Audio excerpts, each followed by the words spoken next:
Silhouette Studio has a trace feature that allows you to assign cut lines to imported images so your machine knows where to cut. Silhouette Studio should not be used to trace licensed or copyrighted images which you do not own. I've got some imported images here and want to be able to cut them. A trace is necessary to cut out these images along their borders. Open the Trace panel along the right side of your screen that looks like a butterfly. Click Select Trace Area. Drag a box around an image to completely enclose it. If you don't catch it all the first time, you can expand the box with the resizing handles. Typically, you would trace one image at a time, but I want you to see the difference between several examples. Your image will start to fill with yellow. The yellow overlay is a preview of what your software sees and where the trace will be applied. This is where the cut lines will be created. You can choose to leave it as a solid fill or as an outline, depending on the detail you need to see for your particular image. Each image will be a little different, so you have adjustment options available. High contrast images trace best. Threshold determines how broadly the trace filter is applied to your image, beginning with the darkest colors on the low end of the scale. As I drag the percentage higher, it picks up more of my design. White areas won't trace. Threshold is the most common adjustment you will make, but there are a few other features below.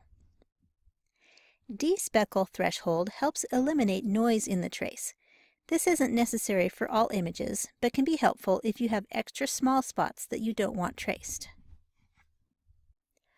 High Pass Filter allows trace lines to work from the outside edge in towards the middle. This is good for creating a basic frame outline for your image. In these examples, it might work well for the hamburger and the rectangle if I want those thick framed lines. Low Pass Filter allows trace lines to start at the center of your image and work outwards. Higher values recede from the edge. Scale controls the smoothness of pixelated edges of your image. Higher values will be more pixelated and lower values smooth out the edge. The initial trace is quite pixelated when tracing these leaves, but decreasing the scale allows it to pick up better detail. Once you've got your trace area the way you want it, you have 3 trace style options. Trace creates all outer and inner lines. This retains the voids and details in a design that are not filled with yellow.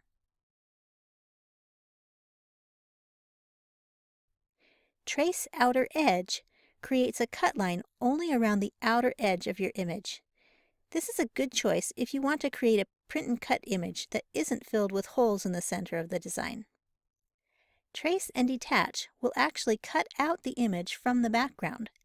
This is helpful when you need to remove that white background so you can overlap images or have more room to get designs closer together on a print and cut job.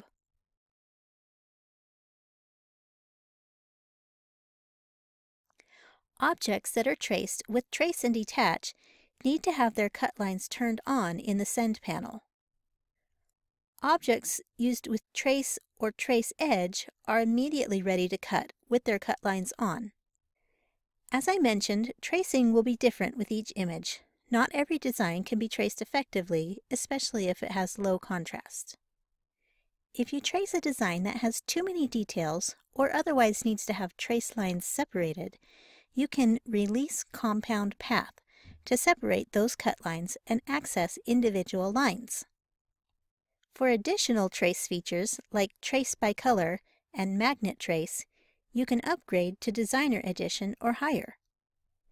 Thanks for watching this tutorial on tracing, which is available in all editions of Silhouette Studio.